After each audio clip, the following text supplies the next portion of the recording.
Now, tell me a little bit about the raw sewage application and leachate problem, because it's very closely related to what you're describing now with manure, and specifically just the smell of raw sewage. There's a lot of problems like that around the world, even in the U.S. specifically, recently highlighted by 60 Minutes in Alabama. So tell us a little bit about what the machine would do there.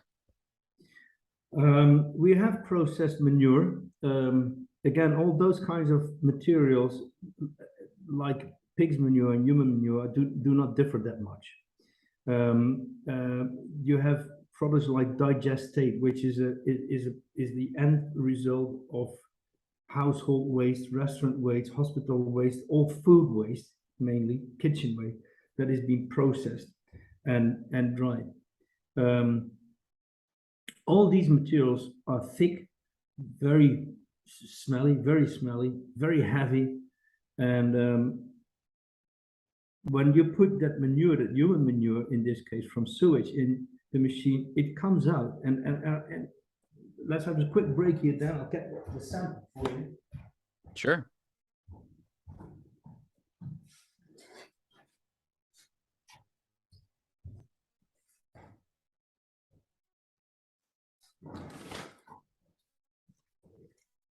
So I'm sorry that the bag is a little bit dirty, but you see, this is pig manure, just powder, very fine powder, and like pepper almost, like grounded pepper. Right. And when I open it up and I smell, no smell at all. It's amazing. And this can easily be compressed in pellets. There's many of companies that make those pelletizing machines. Another sample is, because that's what I haven't shown yet, is more the another type of bio waste, which is, for instance, ordinary garden waste, right? Processed 2 times, leaves that you grass, little twigs, I think is called the word, right? Yep. And it comes out like this. Suddenly, you can easily distribute it as another fertilizer again. That's wonderful. And oh, I'm sorry, keep going. Yeah. Yeah. I think this is the very last one I have to show you. Oh yeah, this is I've got 2 more. This is let me open it up.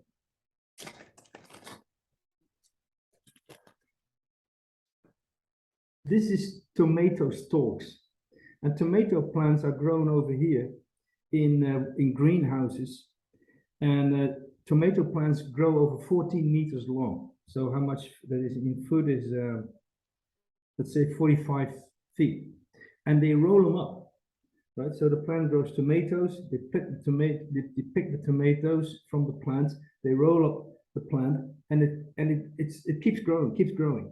And keeps giving tomatoes. That's the way they do it. I don't know, that's the only way they do it over here. Very, very efficiently, by the way. But these plants, you can do nothing with it. They produce an enormous amount of bio waste, 85% moist in it, by the way. So what can you do with it? Nothing. It only will rot very quickly. So when you process it, and this is actually 4 times, because the material was very, very, very super wet and dirty, and already rotting, and now something comes out that doesn't rot anymore. So this still has its quality as a fertilizer. You can still use it, because now when it gets wet again, it will rot very nicely as on the ground. And are you aware of any other application possibilities for those farmers to use today, or just the machine you invented? No, they don't. They just dispose of it. There's nothing you can do with it because it's 85% moist. Right. So another opportunity to convert an expense to a revenue item. Yeah. That's wonderful. And you see that, for instance, over here, this is also interesting. An very interesting plant in many ways is hemp.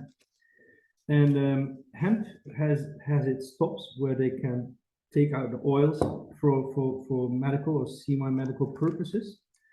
And we tested those hemp tops and cannabis tops, and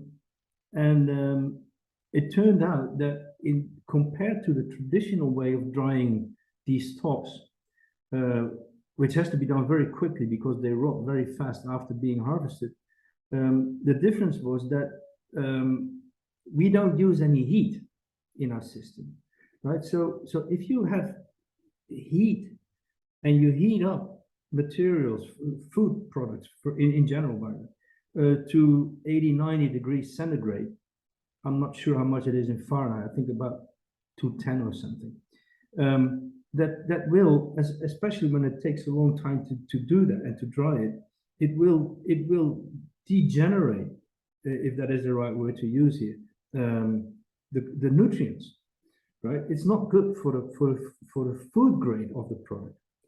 And what we did with the hemp was we tested it, and the oil that was inside was still of super high quality. It was not affected because we work at room temperature. We don't have any heat, nothing. And there was more oil in it, 50 to 20% more oil in the end product than what you get when you dry it in a traditional heat-based drying system. Now, the other part of hemp, what makes hemp interesting is its stalks again, and those are not 40 meters long, but about 1 to 1.5 meters also, so 5 feet. And but actually, the hemp fibers are very, very strong fibers. And of course, in the old days, they make rope out of hemp, right? But now, when we tested it, it comes out like this, and it's still very strong fibers. Now, what you can do with this, and for instance, BMW uses this material in the insulating panels in their car, in the doors of their cars, right? They use this natural material, and of course, not in this form. They will be probably pressed and all, what have you. But right. It is 100% natural. It is sound isolating qualities. It is damping qualities, and it's a wonderful material to use. That's wonderful. Can you briefly address the topic of the process does not use any heat? That is a very critical element as far as preserving the nutrient content in the output of the machine. Can you just talk just a little bit about how the entire process does not use any heat? The process normally, traditional drying uses heat, right? Because that makes the water evaporate from the product. We do it a bit differently. If you use it with evaporation, water is a material that has a very high energy coefficient. That means that you need an enormous amount of energy to evaporate water, to turn it from a liquid form into a gas form.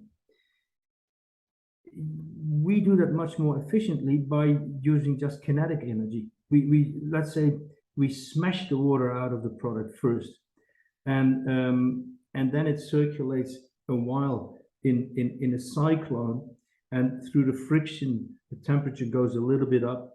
The material stays there and dries further. But most of the water, most of the moist has been, let's say, kinetically, or you can almost say mechanically almost, right? Being just smashed out of the product. And we do that by bringing the material into an airstream.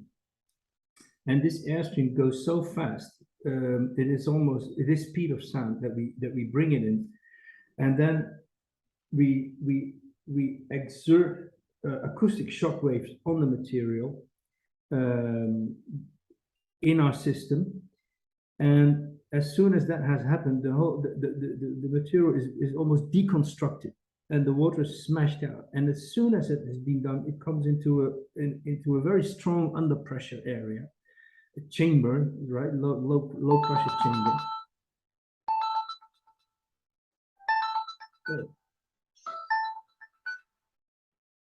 Sorry. That's okay. It comes in a low pressure chamber, And then in that chamber, all that water, that moist, is immediately evaporated. So you have wet material and dry air, and in less than a millisecond, we turn that into dry material and 100%. Right. What is the word for that? Humidity, 100% humidity. Humidity, yeah. Right. Yeah. And that is then being separated in the second stage of the machine. So you get the dry material falls down, and all the 100% humid air goes out through a separate channel with no real carbon footprint. Except from the electricity that we right. use, no. But if right. we, for instance, this machine can run on 3,000 square feet of solar panels. Yeah, exactly. Perfect.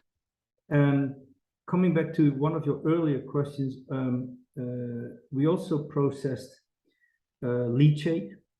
That was another material that has an enormous smell on it, and it is mainly NH3, ammonia. Now, NH3 is a big problem. Nitrogen is becoming a big problem next to CO2, or already maybe is already a bigger problem. And for instance, here in Europe, you see all kinds of legislation being built and being made just to make sure this doesn't go on, but will be lowered, because it's a big problem. When we tested leachate, which is of course not a material in terms of a solid material like anything that I have shown you, but it is a pure liquid, right? Pure water. And we thought it was still interesting to test it and to see if anything would happen at all. But what happened was that we put it in, and out came actually only air. So no water came out, no liquid came out. And the amazing thing was, again, that the air had lost all of its smell. So there was no NH3 anymore. And normally, the people who deal with this problem, they stated that normally it has 8 to 12,000 ppm on NH3. And it has now been tested that what came out has less than 35 ppm. And now suddenly we meet EPA standards, we meet OSHA standards, and we still have to do some more scientific research on this, what exactly happens. But we suspect that the NH3 molecules undergo the same kinetic shock effect that kills bacteria, but it will also break down these molecules. Again, we need more scientific research to really evidence this, but this is what we think happens. Outstanding hypothesis, and makes sense based on the tests you've done so far. That's wonderful. Yeah, we think so. But it deserves more research, because the problem is enormous. The problem is enormous. If we can really scientifically prove that this is indeed what happens, I think only for our own country we can sell over a few thousand machines for that purpose alone.